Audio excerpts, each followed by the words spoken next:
Hello, everybody, and welcome to yet another episode of Witches and Wine. This is the show where we talk about witchy stuff and we drink wine. Clink and drink. I am your hostess, Lola Stardust, and I like to do a disclaimer before each show. We do partake in wine. Some people may find that makes us a little loose-lipped and a little tipsy. If you do not enjoy that, there's this beautiful thing in the corner called an X. You can X out and not watch us. Okay. Click the X. Yeah. So before we get to our beautiful guest who's waiting, I will turn this over to my husband, my partner in crime. Silent Stardust, would you tell us about the wine we're drinking right now? Absolutely. So tonight, guys, I chose a red blend from Argentina, from the Arraigo Benegas line. This is a classic Bordeaux blend, being Malbec dominant. So lots and lots of dark berry notes, dark fruit, very dry for a red blend. When you find them, expect to pay about $20, $25 a bottle. Pair it with a nice big roast or some kind of red meat dish. And yeah, if you like a drier red blend, this is definitely a bottle to check out. Also, be aware when you're drinking it, it is on the higher end for the alcohol content, so tread lightly. Tread lightly. Does it have to breathe a lot too? I'd say about a 20-minute breathing. That's what I give this before we started recording. Mm-hmm. It is. It's really, we like full-flavored reds, very much full-flavored, full of... Just a large bouquet of deep, dark fruits. Yeah. And then we always like a lot of oak and dryness on the finish. Yes. So thank you so much, honey. Absolutely. So I'm so excited for our guest. I got the pleasure of meeting her through emails and also through Belladonna Laveau's show, Candid Chats, which was so amazing. So I thought, oh, if I could get her on our little YouTube show, that would be really awesome. So I want to introduce this woman. She's full of fire, creativity. She dances. She sings like a goddess. Abigail Spinner McBride, welcome. Thank you so much. It's a real honor and a pleasure to be with you both. I appreciate you asking me to join you today. We are very excited. It's our pleasure. Yes, our pleasure. So, before we start talking about what you wanted to talk about, I just want to say that I listen to your music a lot, and my husband and I listen to it, and we just find it so calm, and especially in this day and age with what's going on, it is so healing and so sweet. You have such a sweet voice, and I just want to say your music has really brought a lot of calmness to me. And that's so important because of everything that's going on right now. I know that I can just play you in the car or play you in the living room. For our viewers, if you haven't heard any of her music, please go check it out. I highly recommend it. I just want to say thank you for that gift because you really do have a gift. And if I'm correct, you are our first musical guest on Witches and Wine. You're our first musical guest. So. Yeah, so we just love your music. It is so healing. It is so healing and peaceful, and absolutely adore it. So. Speaking of healing and everything that's going on, you were going to talk to us about the tools of the wise. Yes. Can you please give us a little background on that? I will. And before we begin, I would like to invite everyone who is watching to take a couple of deep, slow breaths, to tune in to the earth below you and the sky above you, to know that you are here right now, during this time, wherever you are, for a reason, and that you were born for this, that we have been training our whole lives for this moment right now. And what a gift and a blessing it is to be able to sit together in virtual space. What a miracle of technology and pixels and electricity that allows us to connect in this way at this time. Each breath really is precious, and every moment is such a gift, and we are learning that now more than ever. So I just want to tune in and ask that this time be a blessing for anyone who tunes in now or at any point in the future, and that you're able to receive whatever is going to be for your highest good from this time together. May it be so. Thank you so much. You're welcome. I came up in several different kinds of magical traditions, one of which was the sacred fire tradition. And one of my teachers there was a beautiful blonde-haired witch named Hermione Monique Miller. And she taught me this little poem called The Tools of the Wise Ones. And she learned it from her teacher, a woman who was based out of Great Britain named Dolores Ashcroft Nowicki. And when Dolores wrote it, she wrote it as a teaching umpty for children to learn the tools of the wise. And it goes like this. Now, these are the tools of the wise ones. Make them and measure them well.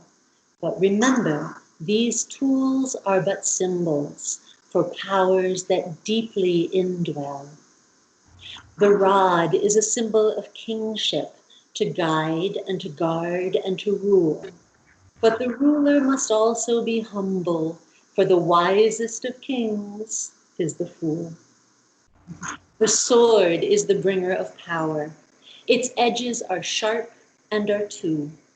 One is to combat the darkness, the other, the darkness in you. The cup is the bringer of vision and opens the eyes to the light. To drink is to see what is hidden, and the gift of the seer is sight. Its wine is the bringer of sorrow, of sweetness, of love, and of life. Who drinks to the dregs shall be blessed. Who passes may come to no strife. The horn is the giver of plenty, both from the above and below. But it also holds death in its giving, for the wisest must reap what they sow. The blade is the holder of balance. It is used both by man and by maid. It pointeth the way to the goddess and holds death on the length of its blade. The staff is the guider of footsteps, for a wise one must venture afar. We look for the path that is hidden, for the doorway whose key is a star. The cord, it doth bind us together. By the cord we are welded as one. Its strength is the strength of the many. It has to be all or be none.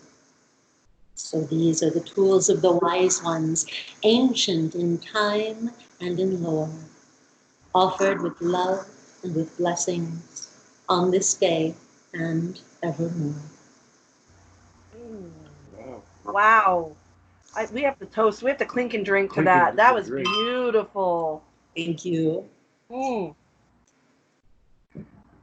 were just talking about earlier today, when you add rhyme to like poetry, to our spells and whatnot, it makes it so, because we had a Beltane ritual online the other day and I had to throw it together real quick. And I love to write poetry, and so and poetry doesn't have to rhyme, obviously, but the sing-song kind of cadence of rhyming and spell work I find so powerful. And so to hear that was just, and you're very theatrical and everything. It's very powerful. Thank you for sharing that. So this is the influence of what we're going to talk about, the tools of the wise. And tell us why you think this is a very appropriate now during this time to learn those tools. Well, I think that the tools have both archaic references and also modern day connections. Mm-hmm. And I think that in this time of physical distance, this is a time for us to literally and figuratively polish our tools. Mm-hmm. Or to hone our blades, to sharpen our skills, to clarify our intentions. So yes. Let me switch my camera and I'll show you some of my tools. Okay? Yes, I'm excited.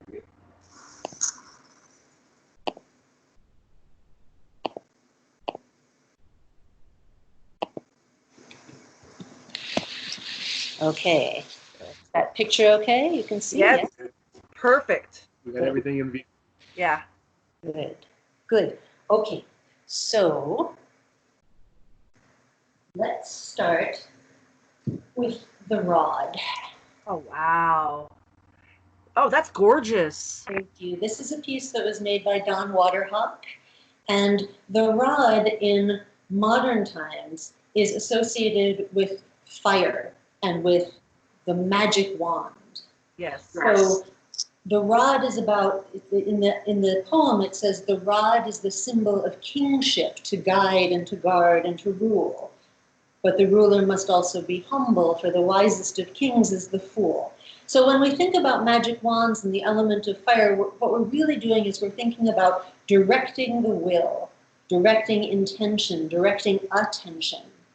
And so this time of physical separation is a really good time to clarify what is our intention and how do we want to spend our attention. Yes. And are the ways that we are spending our attention lifting our vibration or bringing us down? So Absolutely. a lot of people are choosing to limit their media and news exposure.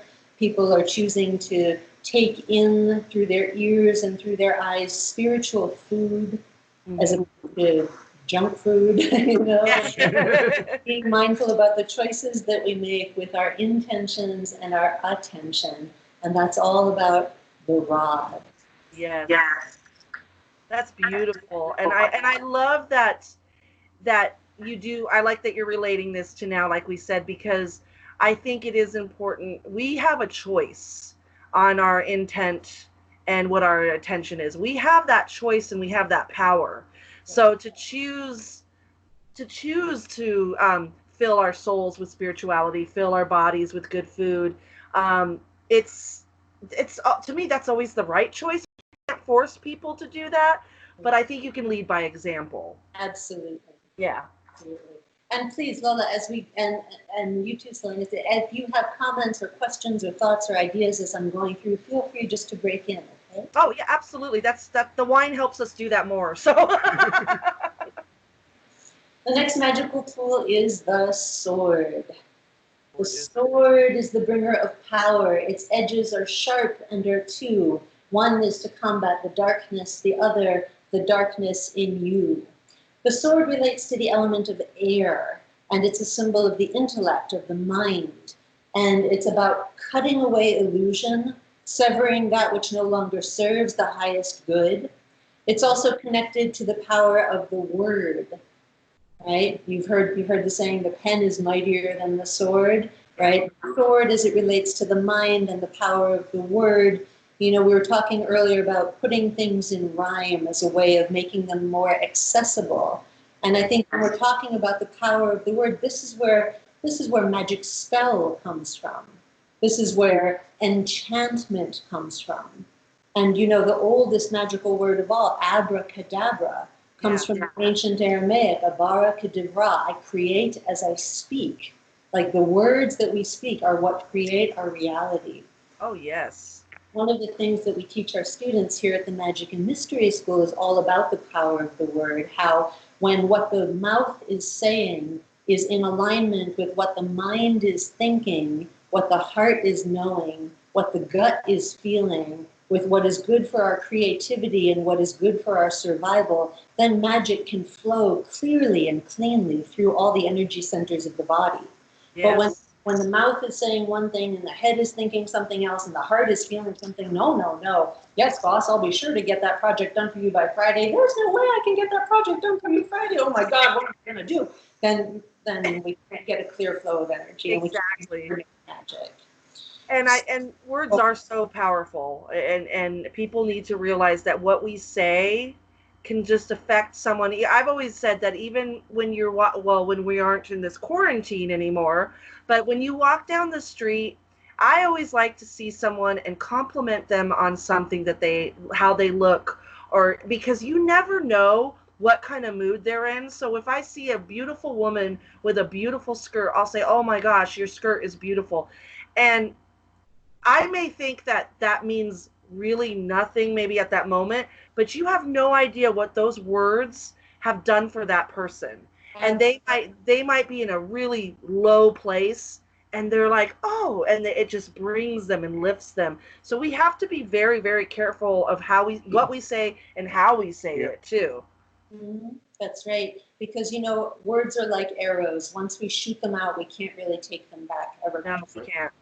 So the power of the word, the power of air, decision making. Linus, were you going to say something?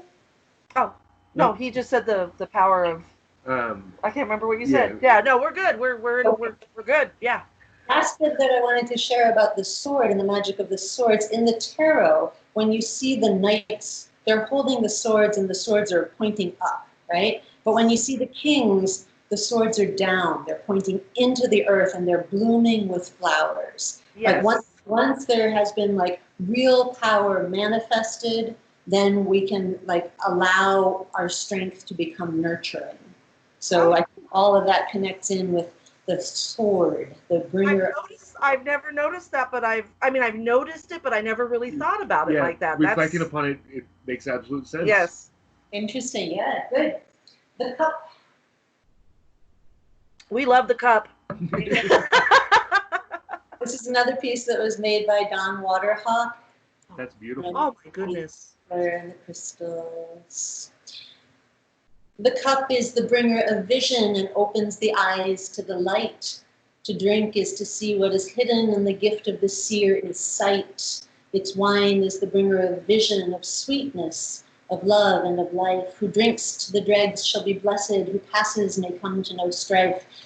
So for me, obviously the cups are connected to the element of water, and they're about the levels of emotion and intuition, of dreaming. And I think in modern times, really, the cups are about hydration and our relationship to water, which we're learning is a more and more precious resource with every year that goes by. Yeah. And also with intoxication and how we choose to alter our consciousness or not. Curious, and that we really want to be mindful and make good choices so that we can be using the cup as a tool of visioning and not letting it lead us into addiction. The cup is also related to imagination and the deep dreaming self. Absolutely. It was the only one that seems to have depth, so to speak, of all the tools. Yes. Everything else is surface, where that has a hidden underneath. Yes, you can actually go inside, so it's more within, the mysteries within ourselves. Yes, and speaking of going within and mysteries within, the horn, Selenas, I would say that the horn also has depth of the magical tools, and that the horn is the giver of plenty, both from the above and below, but it also holds death in its giving, for the wisest must reap what they sow. When you think about the horn, it's symbolizing the cornucopia, the yoni of the Mother Earth, giving forth bounties and blessings in an unending stream to nurture and nourish all of her children. So it really is about abundance and our ability to receive abundance and to give abundance. And that's really important right now. Especially in these times of distance and separation and fear, abundance takes many different forms. They say that prosperity is comprised of peace, health, and happiness, and wealth. That if you're lacking in any one of those, you're not really prosperous, you're not really abundant. Yeah. And so abundance is really connected to both giving and receiving. And I think that the more we're able to give, whether it's giving our attention and our desire to connect with someone by making a phone call and checking in, or whether we're in a place where we can give financially to people who maybe are in need right now, I think that the more we give, the more we receive. And we all know as good witches that what we give comes back to us multiplied 3 times at least. Absolutely. And we are all abundant. I think people need to realize and be grateful for what we are abundant in. And a lot of us are abundant in our family relationships and love and laughter. And I mean, it doesn't have to be physical things. It can be those feelings and emotions that are happiness and that. And so, I'm very blessed to be abundant in that, in this time that we're together. We're all stuck in the house together. I have my children, my husband, my pets. I feel very lucky and blessed that we are together in this. Well, in this time frame, because we have more downtime and us time, gives you a chance to reconnect with deity instead of the hustle and bustle of life. Yes. You can reach out to the god and goddess and hear their message and actually have time to explore it. And that gives us abundance in our spirituality. There are an abundance of silver linings and hidden blessings that are coming from this time.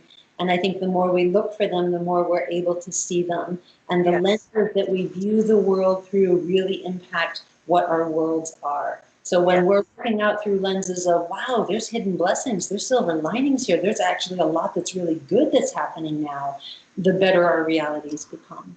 So that's really about shifting, you know, our perceptions and making magic by power of our will.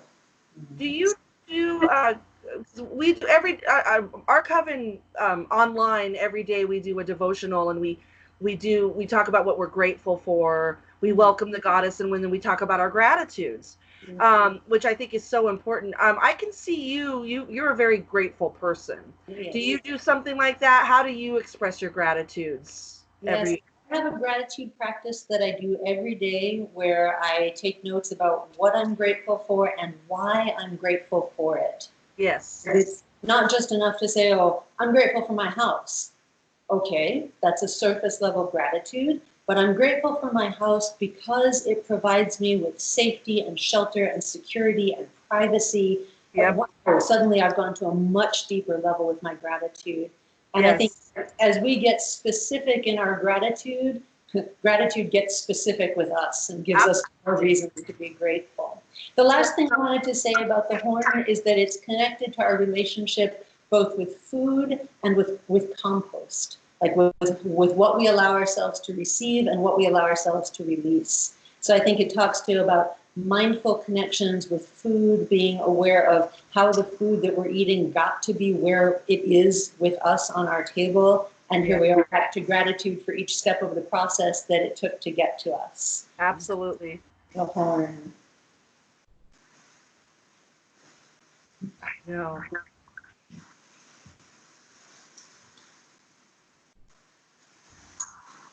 Right. The knife is the holder of balance. It is used both by man and by maid. It pointeth the way to the goddess and holds death on the length of its blade. So the knife, you know, in Wiccan tradition, we're talking about the afame, the magical blade that's used to cut circle, to create sacred space. In some traditions, there's two blades. There's one that has a white handle and there's one that has a black handle. Yes. The black handle knife is used to bring death. It's used to sacrifice the chicken, and the white handled knife is used to prepare food. It's used to bring life. And that one knife is never used for the opposite intention. Yes. So I think that in the knife really connects us to our awareness of our mortality. Yeah. You know, the knowing that, okay, at some point we're all going to die. Yeah. Right? And some of us sooner rather than later, given the state of things in the world today. Mm-hmm. And having that awareness that this lifetime doesn't last forever lets us be mindful about how we want to choose to spend our time for the highest good, in connecting to divinity, in connecting to the earth, and connecting to our creative source, and using our gifts and our powers for good, right? So I think that it's connecting us to the idea of mortality and temporality, which brings us to the awareness of present moment blessing. Yes. Yes. And we were just talking about that with our coven. One of our coven sisters came to get some lilacs. We just harvested a bunch of lilacs. And she came over, and, you know, we do our social distancing, and she's helping us pick lilacs. And we were talking about how our craft teaches us not to fear death.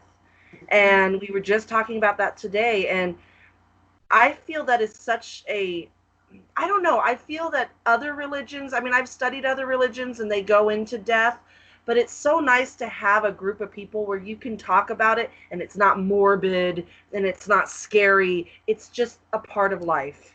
You know, talk about sex, about money, and about death.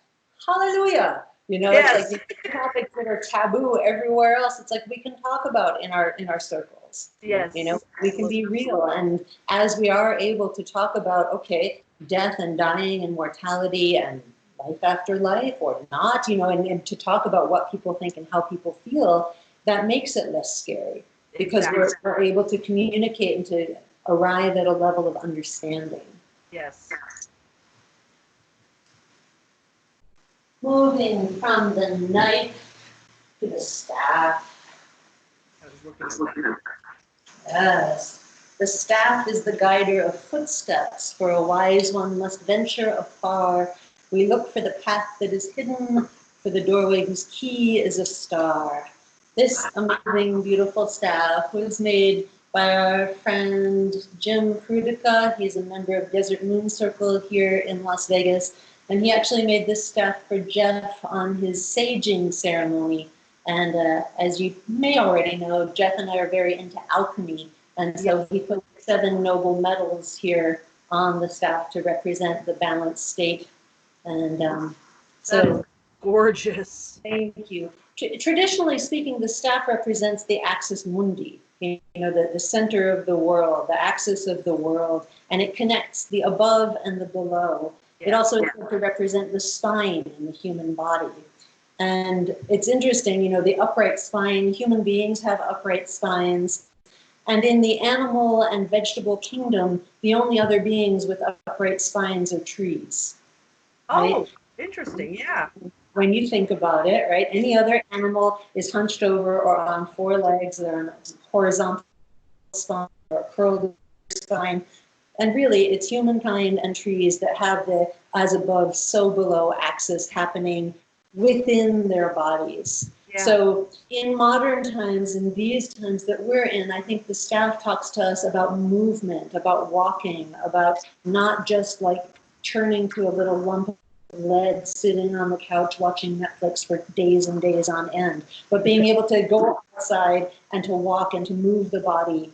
And I think the staff is also about support, you know, and it's really about how do we support each other during these times? How can I reach out to who might need a little support, and who do I lean on for support that I can express some gratitude for? Yes, it's to be that well, you said trees. It's to be that sturdy tree also that people can lean on. Yes. And you know, I mean, I love to hug a tree and lean on a tree, so I would hope that I could provide that for someone too. Absolutely, absolutely. The cord. The cord, it doth bind us together. By the cord we are welded as one. Its strength is the strength of the many. It has to be all or be none.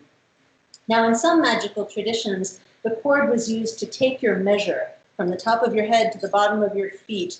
And some say that that was done because these were, again, connected to death and burial societies. So your brothers and sisters would know how big to make your coffin if they had the measure of your cord. Yep. And when we see, you know, the cord in circle, it's usually tied around the waist, which represents binding the individual will to the group will. Mm-hmm. And that we also might see sometimes we'll use the cords as a way of connecting ourselves to each other or to the center point. So it's about connection and about binding. And you know, you've heard stories of witches who tie knots and threads and blow on them, you know, so it's about knot magic, about binding, and it's also the common thread. That even if we have all these different traditions and all these different magics and all these different kinds of practices, what we have in common is this circle that unites us all. Yes. These are then the tools of the wise ones, ancient in time and in lore, offered with love and with blessings on this day and evermore. Can I ask you about your tapestry that's laying there on the floor? It's beautiful. What is that? What is the meaning of all that? This is an altar cloth that is, as you see, the serpent goes around 3 times. It's thrice woven and thrice bound. And inside the serpent are written ancient Hebrew invocations for different aspects of the divine. So this was made for us by one of Jeff's friends and students. And it's one of the fixtures here at the House of Mystery. Now, I know I had sent you a video of a little tour of the House of Mystery. Yes. So this might be a good time to share that if you'd like. Yeah, I'm gonna put those all in our description at the end, and then people can click on it and view it during or after the video. Yeah. Very good. Okay, so I'm going to switch back to my camera so you can see me now, and we can continue our conversation. That tapestry, that altar cloth on there, it reminds me of I think Kabbalah. Yes. Yeah. I don't know a lot about Kabbalah. I've touched upon it, read about it, but it's fascinating. It's always something that I like to research, and it's very interesting. More mysticism. More mysticism, yes. So, you said you had a spell that you wanted to do. Can you tell us what this spell is about, how you came upon it, etc.? Yes, this well, Jeff and we like drawing connections between things. My magical name is Spinner, and well, I'll tell you how I came to have that name. When I was in my early 20s, I was questing for a new magical name, and I had a series of dreams that all involved images of terrible tornadoes smashing my house down, and old women sitting on porches with spinning wheels, and Sufi dervishes whirling in dances. And I had no idea what all the connections were. I had no idea, okay, how does this relate to my magical name? And I was talking to a friend, and she said, you know what? All of these things are spinning. Yeah. You're a spinner. You've always had a thing. Your totem has been the spider for years. So now when you think about it, you're spinning these webs of community. You're spinning strands of connection. So yeah, you're spinner. And so, okay. And over the course of time, all of those things have shown up in my life in mysterious and beautiful ways. So it's Do you spin fire? I spin fire. I'm learning to spin wool. I spin webs of community and connection. So I have gotten into the Sufi tradition of the whirling dervishes. There's lots of things going on here. I actually had a round of vertigo for a couple of years that was spinning in a whole new way. Wow. A little too literal. Yeah.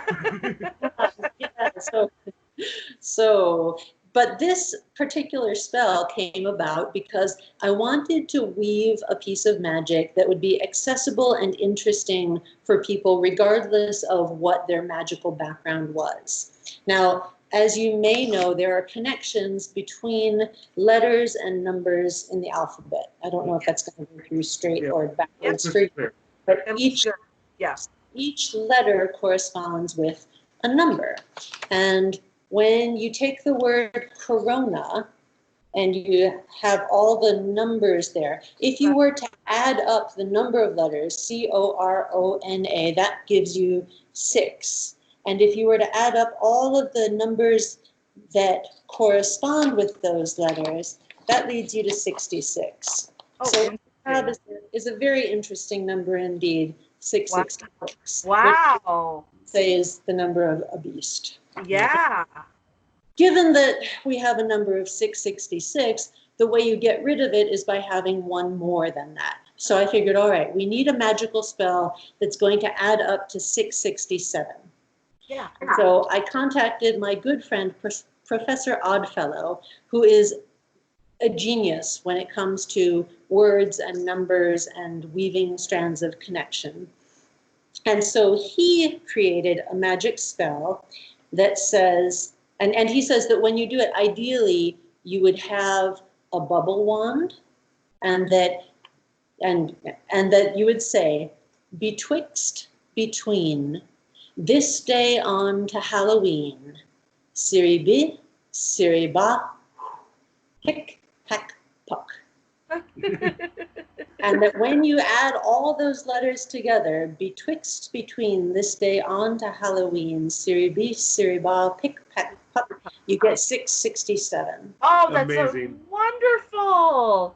So the idea that I have in my mind's eye is of all these witches everywhere, magical workers around the world, playing with bubble wands between this day on to Halloween, Siribi, Siriba, pick, pack, puck, and that this magic can ripple out so that by the time we actually get to Halloween, we're done. We're through this. We're on the other side of this. Oh my gosh. So is there some place, do you have a website or something that shows that? Or this is your first time sharing this, right? This is the world premiere of me sharing this, and I will have it up on my Patreon page, and you have the link for that. Yep, I have all the links.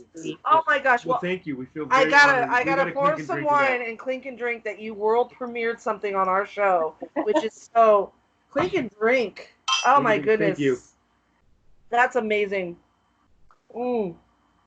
When you were talking about we were talking about the chalice and the water and hydration. It's funny because we just did an interview with Oberon. Yeah. And he was talking about his water sharing. So that his whole water sharing philosophy. Yep. And I didn't get to ask him about it, but he does a water sharing ritual.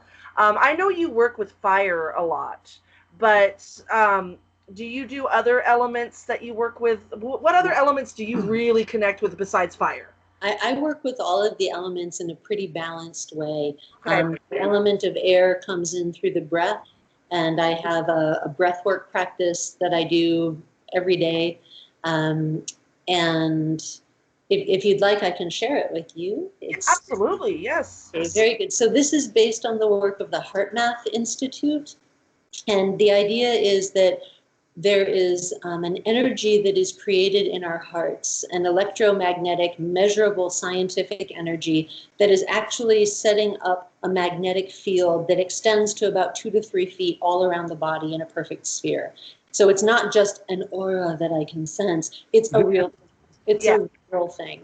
And that as we are able to tap into the wisdom of the heart, we're able to balance the emotions, clear the mind so that we can think clearly and calmly and feel better. So this breath is especially useful when we are feeling out of balance or stressed out, or just as a way of kind of setting our compass for the day. And all you have to do, you can keep your eyes open or you can close them, it's up to you. But you bring your awareness to your heart center, the center of your chest. Mm-hmm. And you imagine that you are breathing in and out of your heart, that you're breathing just into your heart and out of your heart. And if you'd like, you can count in your own head. So you imagine that you're breathing in for a count of 4, 3, 2, 1. You're holding 2, 3, 4, and breathing out 2, 3, 4, 5, 6. Breathing in 2, 3, 4, holding, and breathing out. You can continue at your own pace, but the idea is that you're breathing a little more deeply, a little more slowly than you usually do. You're breathing in and out of your heart center. And then the last part is that you bring to mind a feeling that lifts you up, a feeling of love or appreciation or gratitude. You bring to mind your child, your parent, your pet, a scene in nature, a time when you were really happy, and you let your mind soak in that image as you breathe and focus on your heart. And that's all there is to it. So simple, but so effective. Yes. I mean, that just brought a smile to my face and a calming. I thought of my whole family being together. My dad just had a stroke not too long ago. He's alive, but it's changed his personality. He's very forgetful. But I just had a vision and of our entire family together, because we're a very fun family. Our family here at our home, my mom, my dad, my brother, my sister, their kids, we're very festive and very fun, and we've had lots of wonderful times in their backyard, birthdays, celebrations. So I kind of, when you said that, I had a vision of all of us together celebrating something. And it was a beautiful, so simple. Anyone can do that. Right.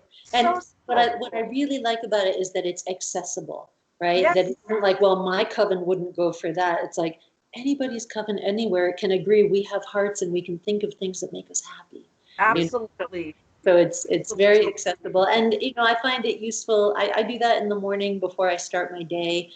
Periodically throughout the day, if I notice that I'm starting to feel stressed out or scared, I'll tune back into my breath. I'll bring that image to mind again, just breathing in and out of my heart. wonderful practice. So that's one of the things that I do that connects to the element of air. Also, living here in the desert in Las Vegas, you know, the desert winds come through and they are a force to be reckoned with. And I know for me, if I ever want to feel like that I have been stripped bare of everything except my essence, like down to the bone, all I have to do is go outside on a windy night and it is like blown. Yeah, because the sand and dirt are going to strip everything away in the wind. It breaks apart, it breaks it all down and rips you raw.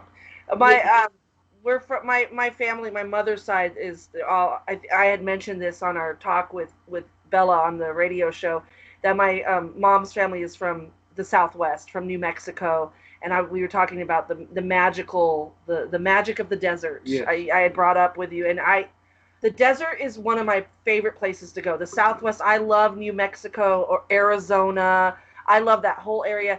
We go to White Sands, New Mexico. Have you been there? Oh, Abigail Spinner McBride. Field trip.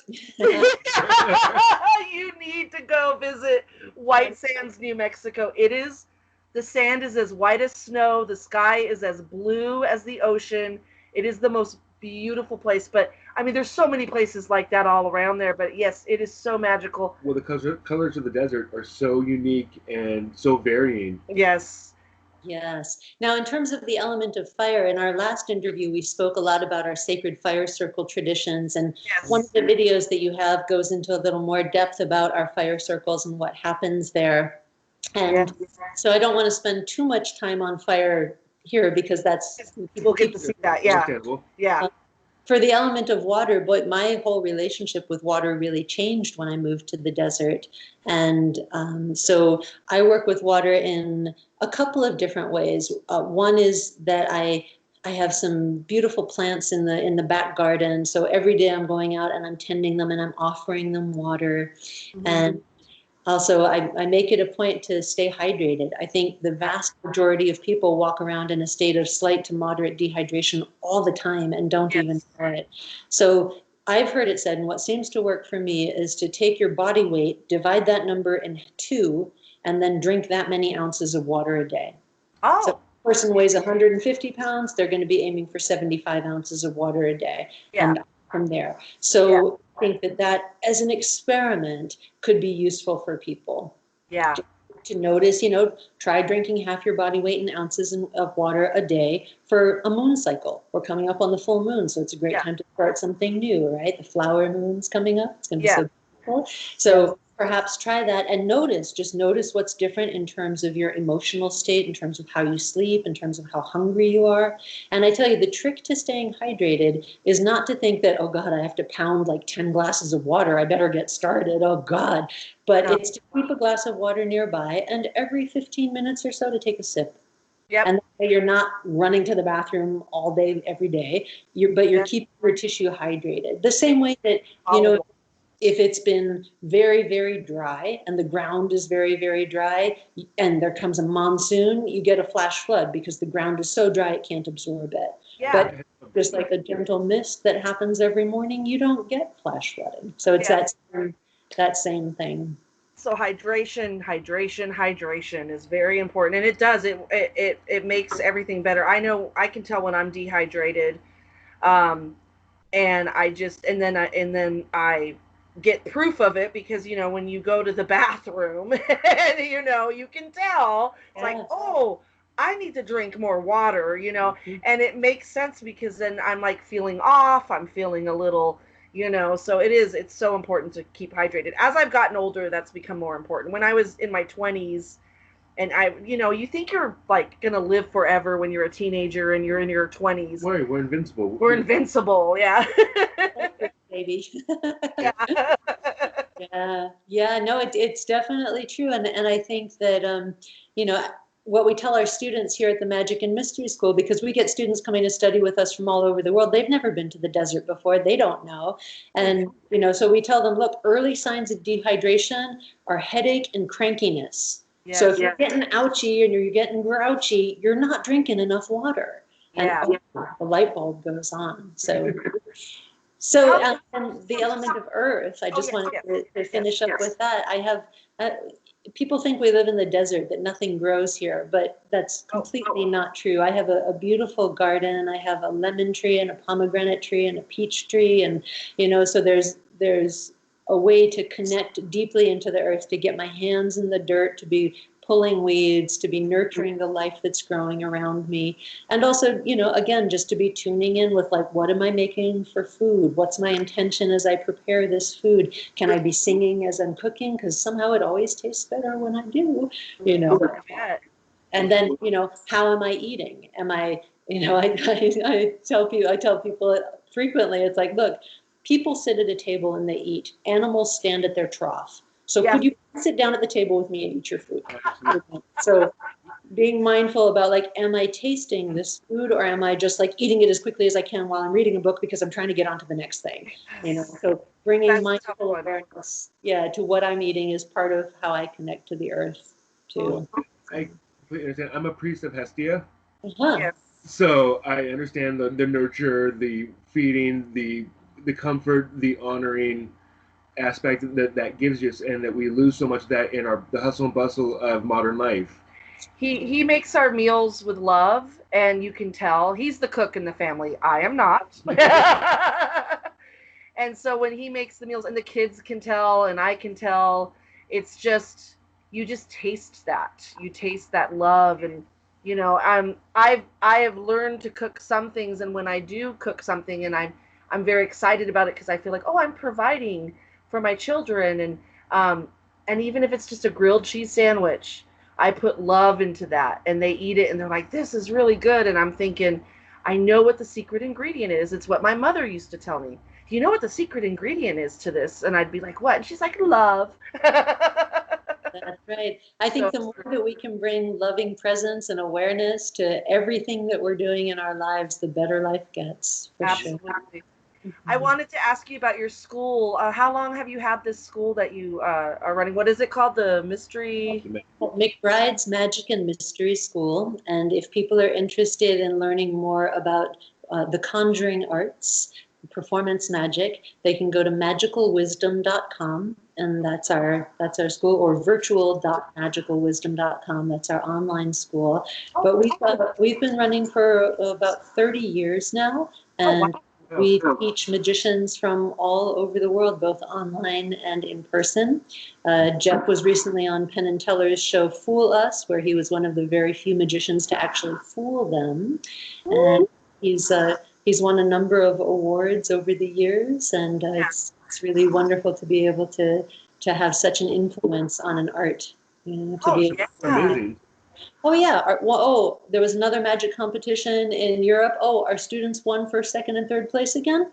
Great. There's the top 10 magic books are written, and 4 of them are by our students. Oh, great. Oh, that's amazing. So it's very exciting. You know, we always want our students to surpass us, and it's really exciting to see how well everyone is doing. You know, with times being what they are, the art of magic has suddenly like really changed very quickly. And now there's all this online magic and Zoom magic shows and Zoom birthday party magics and Zoom corporate meeting magic that's happening. I think this quarantine and everything that's happening, I think it's bringing out a lot of, even not just magical people, but even our muggles, our muggle friends that we see. I'm seeing on like mainstream TV, like Good Morning America and stuff like that, where they're doing meditations and they're getting crystal vibrations. And I'm thinking, well, we've already been doing that, you know, for a while. But and you're saying people reconnecting with the earth by planting gardens because they're at home. Yeah. This is one of the things that I think this is going to show us, is that we've lost our connection with our food source. Mm-hmm. And this is going to remind people that you can provide for yourself. Yes. This is the way to go back to roots. Yep. Literally, yes. Yeah, yes. I think that's really true. And here we are again, back to hidden blessings. Yeah. Yes, absolutely. That's what keeps us going. And well, is there anything else you would like to talk about before we wrap it up, or? I think I've covered everything that I had hoped to. I hope that your viewers will enjoy watching the links. I'm very interested in hearing what people think. You can always email me. I'm Abigail, Abigail, at McBrideMagic.com. And I know that Lola's going to share the links both for 3 amazing videos you can check out and also for my Patreon page. And I'm really grateful to have had the opportunity to be here with you both. Thank you so much. It's been the pleasure's been ours. We Oh really my appreciate gosh. you coming on. When me and Bella interviewed you for the radio show, I was telling him, I'm like, she is a fascinating woman. I just was so this means so much to us, and thank you so much. And before we go, we like to tell people, if you want to get a hold of us, our coven, if you want to ask us any questions, if you want to be a guest on our show, you can email us at crossroadscoven@gmail.com. What was that again? That was crossroadscoven@gmail.com. So remember to always be kind to one another, walk with the goddess, and until next time, blessed be. And thank you, Abigail Spinner McBride. Thank you so much. Clink. Clink and drink. Let me go ahead and stop this.